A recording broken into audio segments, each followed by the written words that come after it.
और अब बात करेंगे सावन महीने की शिवरात्रि की। तो इस मौके पर देश भर के मंदिरों में श्रद्धालुओं की जबरदस्त भीड़ उमड़ रही है। इसे श्रद्धा ही कहेंगे कि हर कोई भोलेनाथ को प्रसन्न करने के लिए शिवलिंग पर दूध अर्पित कर रहा है, जलाभिषेक कर रहा है, बेलपत्र चढ़ा रहा है, सफेद चंदन अर्पित कर रहा है। क्योंकि मान्यता ये है कि जो भी भक्त सच्चे मन से व्रत रखकर शिवजी की आराधना करता है उसे महादेव का आशीर्वाद मिलता है। सावन महीने में ये तारीख इसलिए और विशेष हो जाती है क्योंकि यही वो समय है जब प्रकृति भी हरियाली से सजी होती है। शिव भक्ति का वातावरण स्वयं शिवत्व का आभास कराता है। मंदिरों में हर हर महादेव के जयकारों से गूंजता माहौल भक्तों के मन में शिव मिलन की आकांक्षा, श्रद्धा की अर्पण शक्ति इस पर्व को धार्मिक ही नहीं भावनात्मक रूप से विशेष बना देती है।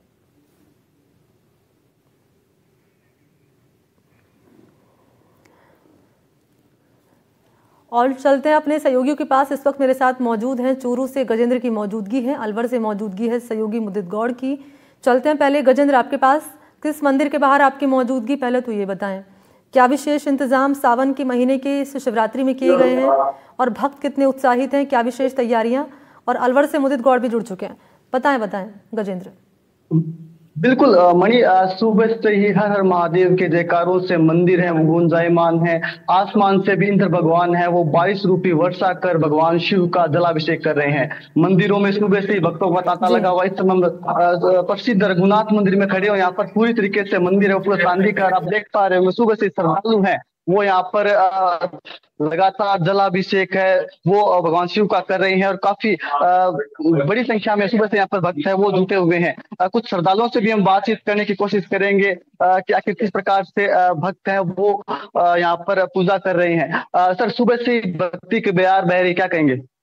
देखिए सर, सावन मास, पवित्र सावन मास का पर्व चल रहा है और शिवरात्रि विशेष पर क्या है कि रघुनाथ जी मंदिर की बहुत सी बड़ी प्रतिष्ठा है। बहुत सालों पुराना मंदिर है। यहाँ पे शिव भक्त सुबह सुबह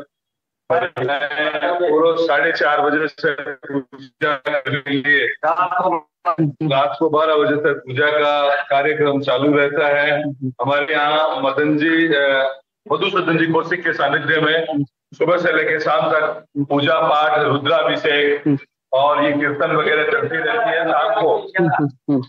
शाम को 8 बजे से रात को 11:30 बजे तक बहुत सुंदर कीर्तन होता है और बाबा का महाश्रृंगार और महाप्रसाद आरती किया जाता है। तो देखिए सुबह से ही है वो मंदिरों में लगातार पूजा जारी। आप देख पा रहे हैं तस्वीरों के माध्यम से जलाभिषेक है वो यहाँ पर किया जा रहा है और काफी तादाद में भक्त यहाँ पर आए हुए हैं। सर, मंदिर की विशेषता की बात करें तो क्या विशेषता है? मंदिर की विशेषता ये है कि ये मूर्ति है जो शिव जी की, ये बनाई हुई नहीं है, ये उत्पन्न हुई। ये शमशान भूमि में यहाँ के एक भक्त थे, उनको रात को स्वप्न आया था और वो वहां से शमशान भूमि से जाके उन्होंने यहाँ पे स्थापित की। सारी मनोकामना पूरी होती है यहाँ पर? सारी मनोकामना पूरी होती है। कुछ और भक्तों से भी हम बातचीत करेंगे। मंदिर की क्या विशेषता है सर? मंदिर की क्या विशेषता है? मंदिर यहाँ पर तो भगवान के भक्तों का तांता लगा रहता है। मंदिर में कुछ विशेष करते हैं। सावन में यहाँ पे तांता लगा रहता है, सुबह संध्या और शाम को ना भजन संध्या होती है, भगवान का श्रृंगार होता है। अच्छा, यहाँ पे जनता इतनी ऐसी है यहाँ पर। तो मैंने देखा कि यहाँ पर सुबह से भक्त है वो आ रहे हैं, भगवान शंकर को रिझा रहे हैं और आसमान से भी इंद्र देवता है वो मेहरबानी दिखा रहे हैं और मानो वर्षा रूप की जलाभिषेक वो कर रहे हैं। जी मणि। बिल्कुल गजेंद्र, आप रहिए मेरे साथ। इस बीच टोंग से रवीश टेलर बने हुए हैं और अलवर से मुदित गौड़ की भी मौजूदगी है। मुदित, मैं आपके पास आ रही हूँ, आप कहाँ पर मौजूद हैं? क्या विशेष तैयारियां, क्या विशेष इंतजाम? और बुचारी जी से अगर आपकी बातचीत हो पाए तो आप जरा जानिए उनसे कि आज कोई शुभ सहयोग बन रहा है?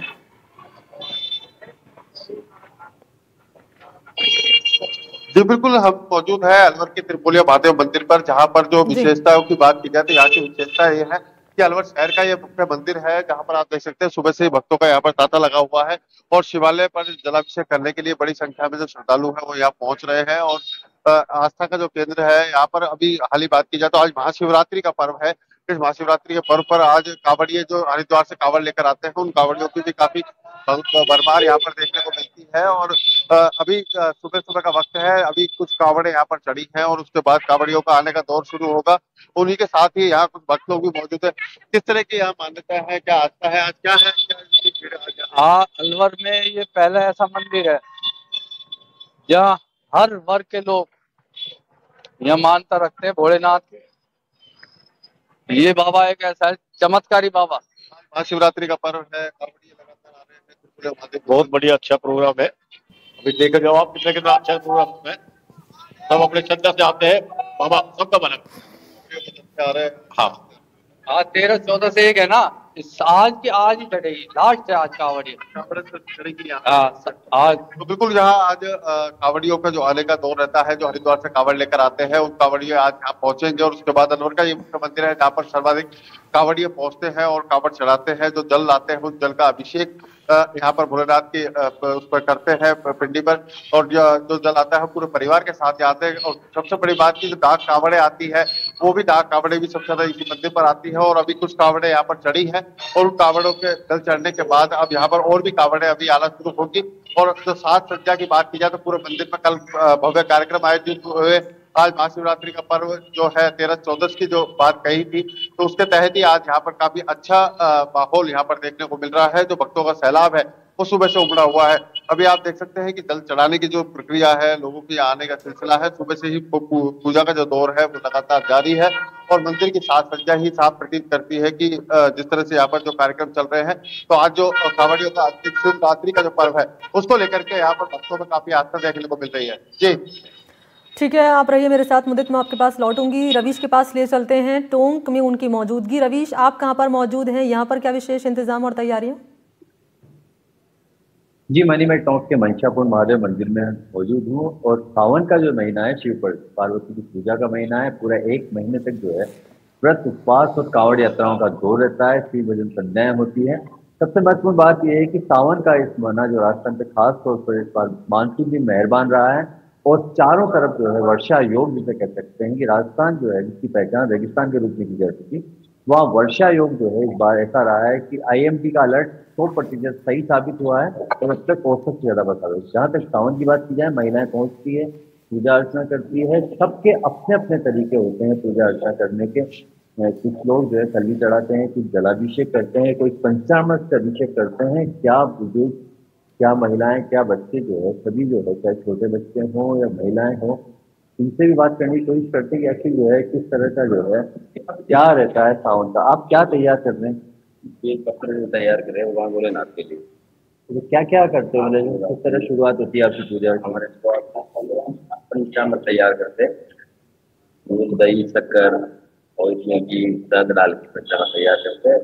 बेल पत्र तैयार करते हैं, बेल पत्र पे मिला के इनको तिलक लगाते और फिर भोलेनाथ के पहले तो स्नान करवाते, फिर पंचामृत से स्नान करवाने के बाद वापस खुद स्नान करवा के उनकी बेल पत्र माला चढ़ा के और बेल चढ़ाते और भोलेनाथ से सुख समृद्धि की कामना करते ताकि परिवार में शांति बनाए रखे और इसमें सृष्टि का कल्याण। बेल पत्र जो चढ़ाने का जो है इसका क्या मतलब, क्या उद्देश्य रहा है कि बेल पत्र से क्या शिव जी पार्वती? ठीक है, क्योंकि सर एक कहानी ये है कि एक समय की बात है कि एक मंदिर में पंडित पुजारी पूजा करते थे। मंदिर एक चारों तरफ पानी से घिरा हुआ था, लेकिन उस समय। ठीक है रवीश, गजेंद्र और मुदित, आप दोनों तीनों का बहुत बहुत शुक्रिया मेरे साथ जुड़ने के लिए और तस्वीरें दिखाने के लिए। धन्यवाद आप तीनों का।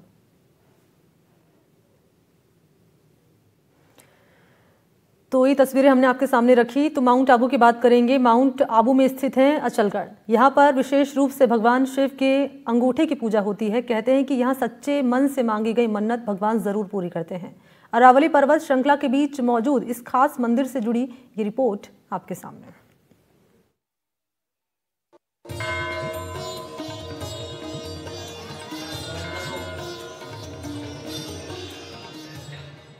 सावन मास में भगवान शिव की पूजा का बहुत महत्व है। भक्तों का मानना है कि भगवान शिव इस संसार की मोह माया से मुक्ति दिलाकर अपने भक्तों का बेड़ा पार करते हैं। भक्त के थोड़े से सच्चे भाव से महादेव प्रसन्न हो जाते हैं, इसलिए भगवान शिव को देवाधिदेव महादेव कहा जाता है। अरावली पर्वत श्रृंखला में शिव के निवास का वर्णन शिव पुराण और स्कंद पुराण में मिलता है, जिसके अनुसार स्वयं शिव काशी के बाद विविध रूपों में माउंट आबू की अरावली पर्वत श्रृंखला में निवास करते हैं। इसलिए माउंट आबू को अर्ध काशी के नाम से भी जाना जाता है। महाशिवरात्रि के अलावा श्रावण के पूरे महीने में माउंट आबू में देश के अलग अलग इलाकों से भक्त दर्शन के लिए पहुँचते हैं। आज माउंट आबू आकर के शिव जी के दर्शन करने आए अचलगढ़, और अचलगढ़ में जैसा मान्यता है सब जगह शिवलिंग के दर्शन होते हैं। आज हमने यहाँ अंगूठे के दर्शन किए और आध्यात्मिक नगरी माउंट आबू में आकर के अचलगढ़ में शिव जी के राइट पैर के अंगूठे के दर्शन किए। बहुत ही बढ़िया और बहुत पुराना मंदिर है और शिव जी का अंगूठे का दर्शन किया। कुछ सभी जगह तो शिव जी के दर्शन करते हैं, लेकिन यहाँ शिव जी के अंगूठे के दर्शन करके धन्यवाद। स्कंद पुराण के अनुसार ऋषि वशिष्ठ इन्हीं अरावली पर्वतमालाओं में एक गुफा में तपस्या किया करते थे। उनके पास एक गाय थी, नंदिनी। स्कंद पुराण में उल्लेख के अनुसार इंद्र के वज्र के प्रहार से इस पर्वत श्रृंखला में एक ब्रह्म खाई बन गई थी। ऋषि वशिष्ठ भी इसी खाई के पास में ही बैठकर तपस्या किया करते थे। उस समय ऋषि वशिष्ठ की गाय नंदिनी उस ब्रह्म खाई में रोजाना गिर जाया करती थी। रोज की समस्या से परेशान होकर ऋषि वशिष्ठ ने इस ब्रह्म खाई को भरने की ठानी। उनके आग्रह को हिमालय राज ने जल्द ही स्वीकार कर लिया और अपने पुत्र अरावली को इस ब्रह्म खाई को भरने के लिए भेजा, लेकिन गहरी खाई भर नहीं पाई और फिर इसी स्थान पर पूर्ण रूप से फैलकर अरावली लेट गया। इसी कारण अरावली पर्वत श्रृंखला विश्व में सर्वाधिक लंबी पर्वत श्रृंखला मानी जाती है, जो राजस्थान के पूरे प्रदेश के अलावा पंजाब के बॉर्डर पर भी दिखाई देती है।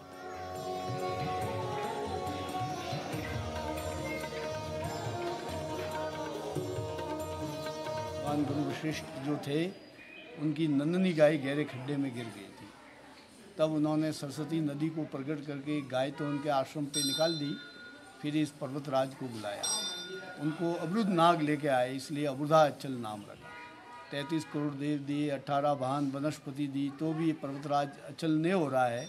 तब गुरु वशिष्ठ ने काशी विश्वनाथ जी को प्रकट किया। इनके प्रकट होने से अरावली का अबुधा अचल पहाड़ एक जगह स्थिर हुआ, इसलिए अचलेश्वर कहलाए। इसलिए यहाँ काशी विश्वनाथ जी के अंगूठे की पूजा होती है।